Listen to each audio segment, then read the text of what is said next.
शुरू अमेरिका में भारतीय मूल के लोगों के खिलाफ नफरती हिंसा की घटनाएं बढ़ रही है।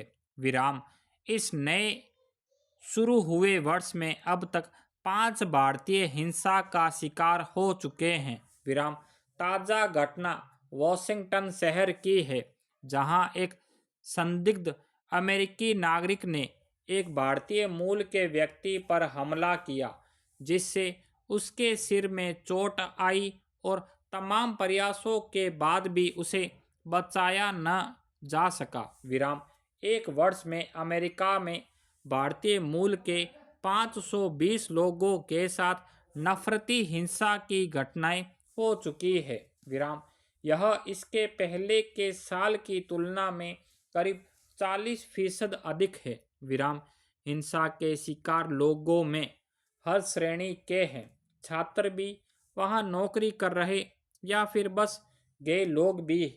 विराम अमेरिका में नस्ली हिंसा कोई नई बात नहीं है।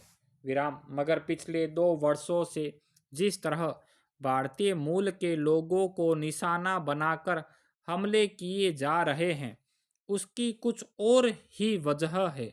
विराम कई मामलों में वहां के सुरक्षाकर्मी भी किसी छात्र या लड़की को धक्का मारकर उसका उपहास उड़ाते और उसकी पीड़ा को आनंद लेते देखे गए। विराम वहां रह रहे भारतीयों का कहना है कि डोनाल्ड ट्रंप के सत्ता में आने के बाद भारतीय मूल के लोगों के खिलाफ नफरती हिंसा बढ़ी है। विराम गौरतलब है कि ट्रंप ने अपने चुनाव प्रचार में अमेरिकी युवाओं का आह्वान किया था कि बाहरी लोग आकर उनका हक छीन रहे हैं, वे सत्ता में आएंगे तो उनका हक दिलाएंगे।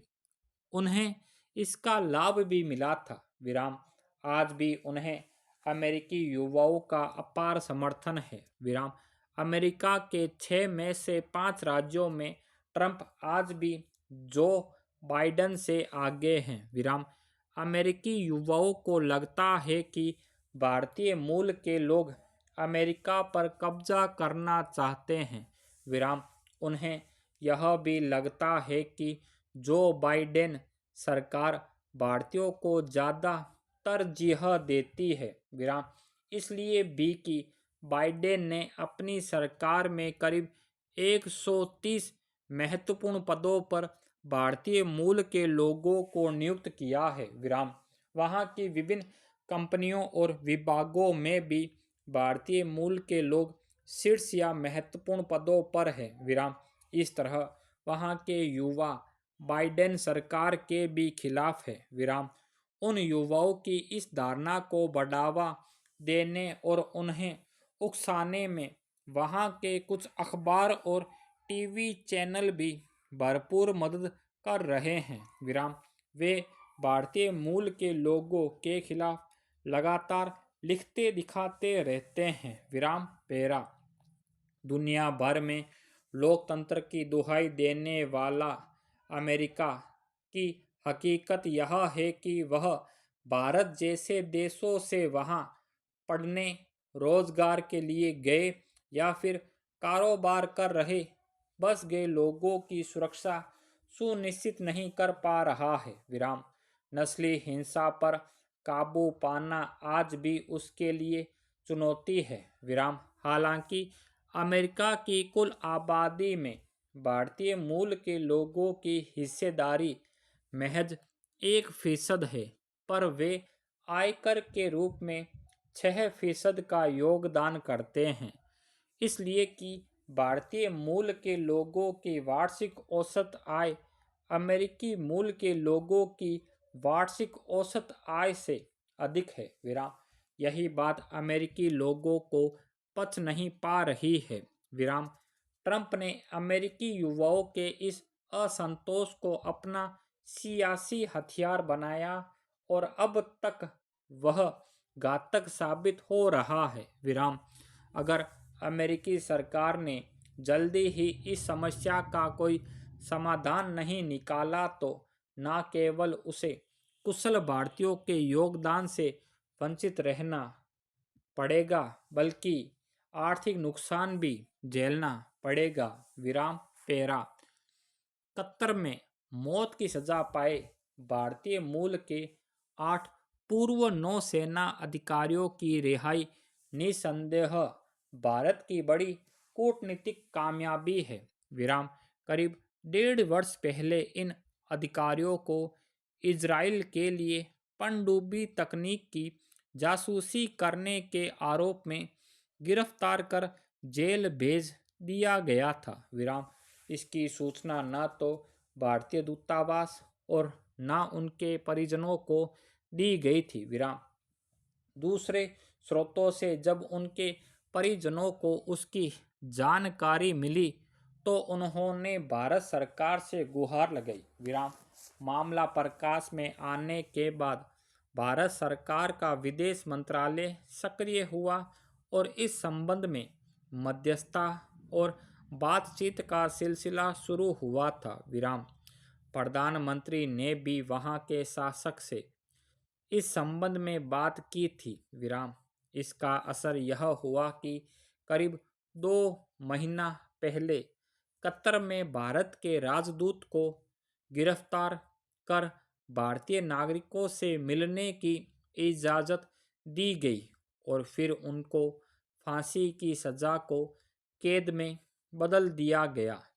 विराम। अब कतर सरकार ने उन्हें रिहा कर दिया है, मगर अभी तक मामले की ठीक ठीक जानकारी सार्वजनिक नहीं की है। विराम। गौरतलब है कि ये भारतीय नागरिक नौसेना में अपनी सेवाएं दे चुके थे और उनमें से कई वरिष्ठ पदों पर रहे थे। विराम। अवकाश प्राप्त करने के बाद कतर की एक निजी नौसेना कंपनी के लिए सेवाएं दे रहे हैं। विराम। सैन्य परियोजनाओं में दुश्मन देशों के लिए जासूसी के मामले कोई नई बात नहीं है। विराम। इसके लिए सरकारें अपना पुख्ता निगरानी तंत्र रखती है। विराम। कतर जैसे देशों में ऐसे अपराधों के लिए मौत की सजा का प्रावधान है। विराम। इसलिए जब भारतीय नागरिकों पर जासूसी का आरोप लगा तो वहां की अदालत ने कड़ी सजा सुनाई थी। विराम।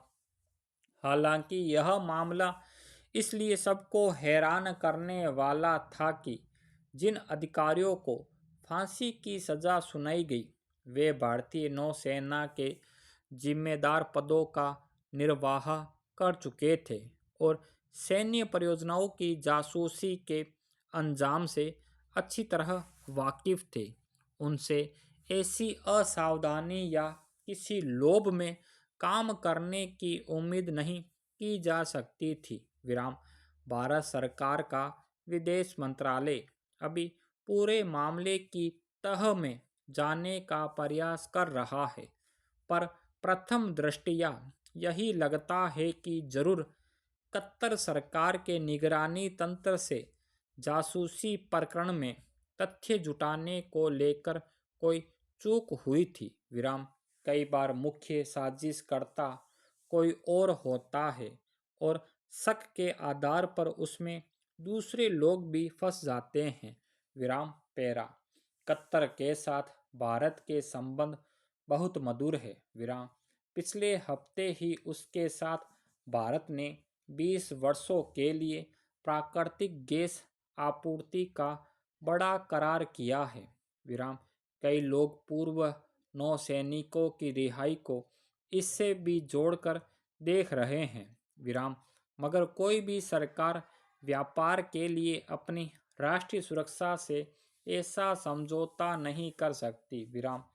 सच्चाई तो यही है कि कतर सरकार ने इन पूर्व नौसैनिकों को गिरफ्तार करने और सजा सुनाने में कुछ जल्दबाजी दिखाई। विराम।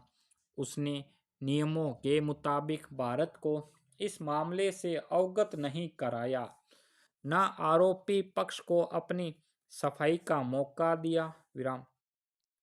दूसरे सूत्रों के मिली जानकारी के आधार पर भारत सरकार ने अपने नागरिकों की रिहाई की कोशिश शुरू की थी। विराम अगर अंतर्राष्ट्रीय अदालत में इसे चुनौती दी जाती तो कतर का पक्ष कमजोर साबित होता। विराम फिर अगर सचमुच भारतीय नागरिकों की जासूसी में संलिप्तता रही होती और उसके पुख्ता प्रमाण कतर सरकार के पास होते तो वह उसे छिपाने का प्रयास नहीं करती। स्टॉप।